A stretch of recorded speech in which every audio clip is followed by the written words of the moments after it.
सुप्रभातम प्रिय विद्यार्थियों। आज हम सेमुसी भाग 1 के अध्याय 2 को पढ़ेंगे। अध्याय का नाम है स्वर्णकाकः अर्थात सोने का कौवा। प्रस्तुतोऽयं पाठः श्रीपद्मशास्त्रिणा विरचितं विश्वकथा शतकम् इति कथा संग्रहात् गृहीतोऽस्ति। ये जो पाठ है ये श्री पद्म शास्त्री जी के द्वारा विरचित विश्वकथा शतकम से की कथा से गृहीतोऽस्ति ग्रहण किया गया। अत्र विविध राष्ट्रेषु व्याप्तानां शतं लोक कथानां वर्णनं विद्यते। यहाँ पर अनेक राष्ट्रों की शतं लोक कथानां वर्णनं विद्यते। 100 कथाओं का वर्णन इसके अंदर है। ऐसा कथा वर्म अर्थात म्यांमार देशस्य श्रेष्ठा लोक कथा अस्ति। ये जो कथा है ये म्यांमार की कथा है और ये श्रेष्ठ कथाओं में। अस्यां कथायां लोभस्य दुष्परिणामा तथा च त्यागस्य सुपरिणामा स्वर्णपक्षकाक माध्यमेन वर्णितोऽस्ति। अर्थात लोभ के दुष्परिणाम और त्याग के सुपरिणाम देखने को मिलते हैं। ये सोने के पंख जिस कौवे के हैं उसके माध्यम से ये कथा वर्णित कही गई है, ऐसा कहा गया। अब हम पाठ की ओर बढ़ते हैं। पुरा कस्मिंश्चित् ग्रामे एका निर्धना वृद्धा स्त्री निवसत। पुराने समय में एक गरीब बूढ़ी महिला रहती थी। तस्या च एका दुहिता विनम्रा मनोहरा चासीत्। उसकी एक पोती थी जो विनम्र और मनोहर थी। एकदा माता स्थाल्यां तंडुलान निक्षिप्य पुत्रीम आदिशत। एक बार थाली के अंदर चावलों को डाल करके वह पुत्री को आदेश देती है। सूर्य तपे तंडुलान खगेभ्यो रक्ष। सूर्य के प्रकाश में चावलों की पक्षियों से रक्षा करो।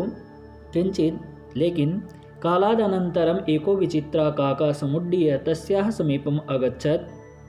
कुछ समय के बाद एक विचित्र कौवा उड़ करके उसके पास गया। आगे न एतादृशः स्वर्णपक्षो रजतचंचुः स्वर्णकाक तया पूर्वं दृष्टा। उसने इस प्रकार का कौवा कभी नहीं देखा जिसके सोने के पंख हों और चांदी की चोंच हो। तम तंडुलान खादंतम हसंतं च विलोक्य बालिका रोदितुम आरब्धा। उस कौवे को चावल खाते हुए और चावलों को बिखेरते हुए देख करके वह बालिका उसने रोना आरंभ कर दिया। तम निवारयन्ती सा प्रार्थयत। और उसको उड़ाने के लिए उसका निवारण करने के लिए उसने प्रार्थना की। तंडुलान माँ भक्षय चावलों को मत खाओ। मदीया माता अतीव निर्धना वर्तते। मेरी जो माता है वो अत्यधिक गरीब है। स्वर्णपक्षः काकः प्रोवाच। सोने की पंख वाला कौवा बोला। माँ शुचः चिंता मत करो। सूर्योदयात् प्राग ग्रामात् बहिः पिप्पल वृक्षमनु त्वया आगंतव्यम। सूर्य से पहले गांव के बाहर पीपल के वृक्ष के पीछे तुम्हारे द्वारा आना चाहिए, तुम्हें आना चाहिए। अहम तुभ्यम तंडुलम मूल्यम दास्यामि। मैं तुम्हें चावलों का जो मूल्य है वो दूंगा। प्रहर्षिता बालिका निद्रामपि न लेभे। और खुशी से भरी हुई बालिका रात्रि में निद्रा भी नहीं ली। सूर्योदयात् पूर्वमेव सा तत्रोपस्थिता।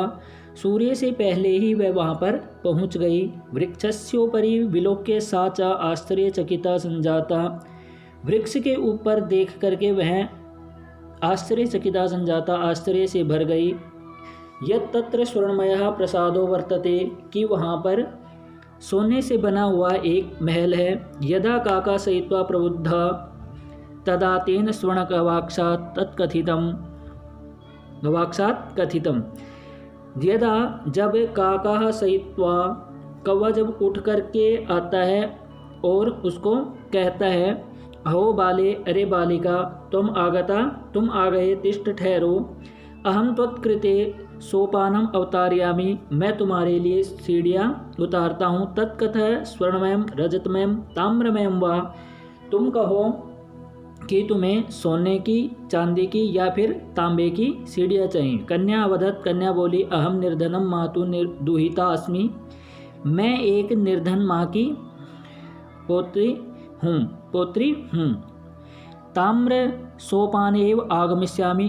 तांबे के जो सोपान है, जो सीढ़ियाँ हैं, उसी के द्वारा आऊँगी। परम स्वर्ण सोपानेन सा स्वर्ण भवनम आरोहत, लेकिन वह सोने के सीढ़ियों के द्वारा ही सोने के भवन में चढ़ी।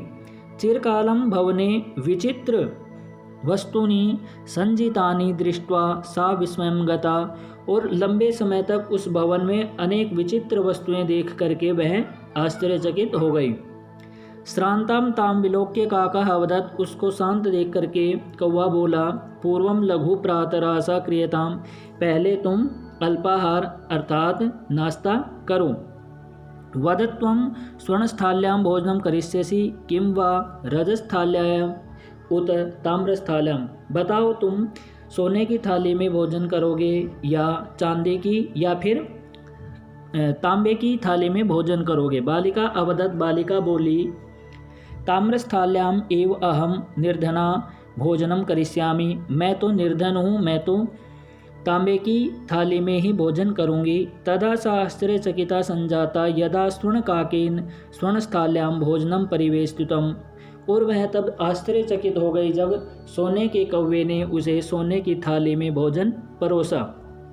न एतादृशं स्वादु भोजनम अद्यावधि बालिका खादितवती, इस प्रकार का जो स्वादिष्ट भोजन था उसने इससे पहले कभी नहीं खाया। काको अवदत्, कौवा बोला, बालिके बालिके अहम इच्छामि, मैं इच्छा करता हूँ, यत् की त्वं सर्वदा अत्रैव तिष्ठ परम त्वं माता तु एकाकिनी वर्ते, मैं चाहता हूँ कि तुम हमेशा ही यहाँ पर ठहरो, लेकिन तुम्हारी माता अकेली हैं। अतः तुम शीघ्रमेव स्वगृहं गच्छ, इसलिए तुम शीघ्रमेव जल्दी से ही अपने घर को जाओ।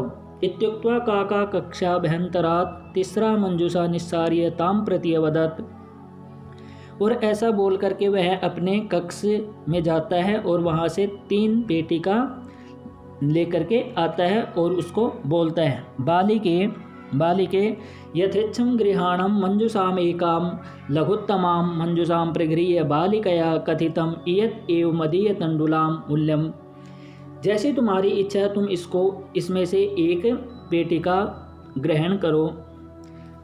लघुतमाम मंजुषाम प्रगृह्य, सबसे छोटी वाली जो पेटिका थी उसको ग्रहण करके वह बालिका बोली कि मेरे चावलों के मूल्य के बराबर यही है।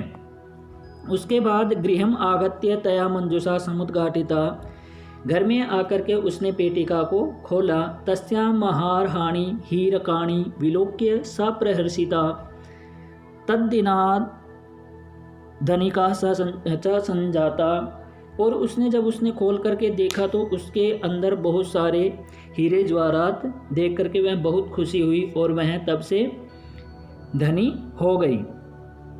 तस्मिन् ग्रामे एका अपरा लुब्धा वृद्धा नसत, उसी ग्राम में एक और लोभी महिला रहती थी। तस्या अपि एका पुत्री आसीत्, उसको भी एक पुत्री थी।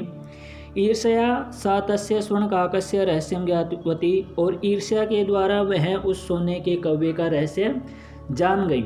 सूर्यातपे तंडुलान् निक्षिप्य तयापि स्वसुता रक्षार्थं नियुक्ता, सूर्य के प्रकाश में चावलों की रक्षा के लिए उसने भी अपनी पोती को उनकी रक्षा के लिए नियुक्त कर दिया। तथैव वैसे ही स्वर्णपक्षा काका तंडुलान् भक्षयन्तामपि तत्रैव अकारयत्, और सोने के कौवे ने वैसे ही चावलों को खाया और वैसा ही किया। प्रातः तत्र गत्वा सा काकम निर्भर्त्सयन्ती प्रोवाच, और उसने सुबह के समय जाकर के कौवे को बोला, क्या बोला, भो नीच काकः, अरे नीच कौवा, अहम आगता, मैं आ गई, मह्यम तंडुलम मूल्यम प्रयच्छ, मेरे जो चावलों का मूल्य दो। काको अब्रवीत, कौवा बोला, अहम त्वत्कृते सोपानम अवतारयामि, मैं तुम्हारे लिए सीढ़ियाँ उतारूंगा। तत्कथया स्वर्णमयम रजतमयम ताम्रमयम वा, तुम बताओ कि सोने की, चांदी की या फिर तांबे की कौन सी। गर्वितया बालिका प्रोक्तम, जो गर्व से भरी हुई बालिका बोलती है, स्वर्णमयेन सोपानेन अहम आगच्छामि, मैं सोने की सीढ़ियों के द्वारा मैं आती हूँ। परम स्वर्ण काका तत्कृते ताम्रमयम सोपानम एव प्रायच्छत, लेकिन जो सोने का जो कौवा था उसने उसके लिए तांबे के ही सीढ़ियाँ दी। स्वर्ण काका ताम भोजनम अपि ताम्रभाजने एव अकारयत्, और जो सोने का कौवा था उसने उसको तांबे के पात्र में ही भोजन कराया। प्रतिनिवृत्ति काले स्वर्णकाकेन कक्षाभ्यंतरा तिस्रा मंजुषा तत्पुरा समुत्क्षिप्ता। प्रतिनिवृत्ति उसको भेजने के समय में उस सोने के कौवे के द्वारा अपने कक्ष से 3 पेटिका उसके सामने रखी गई। लोभाविष्टा सा बृहत्तमा मंजुषा गृहत्वती, और लोभ के कारण उसने सबसे बड़ी वाली पेटिका को ग्रहण किया। गृहम आगत्य सा दर्शिता यावत् मंजुषात् उद्घाटयति तावत् तस्यां भीषणः कृष्ण सर्पो विलोकिता। और जब उसने घर आकर के उसको पेटी को खोला तो उसने एक भयंकर सांप को देखा। लुब्धया बालिका लोभस्य फलम प्राप्तम, और उस बालिका के द्वारा लोभ के फल को प्राप्त किया। तदंतरम सा लोभम परित्यजत, या उसने उसके बाद अपने लोभ को छोड़ दिया। प्यारे विद्यार्थियों, इस कहानी में बताया गया है कि हमें कभी भी लोभ नहीं करना चाहिए। यदि हम लोभ करते हैं तो हमें कुछ प्राप्त नहीं होता है, वहाँ अनिष्ट ही होता है। आपको इस कहानी को सुनना है, देखना है। यदि आपको फिर भी किसी शब्द के अर्थ को जानने में परेशानी होती है, समस्या होती है, तो आप मुझे लिख सकते हैं, मैं आपको उसका उत्तर ज़रूर दूंगा। धन्यवाद।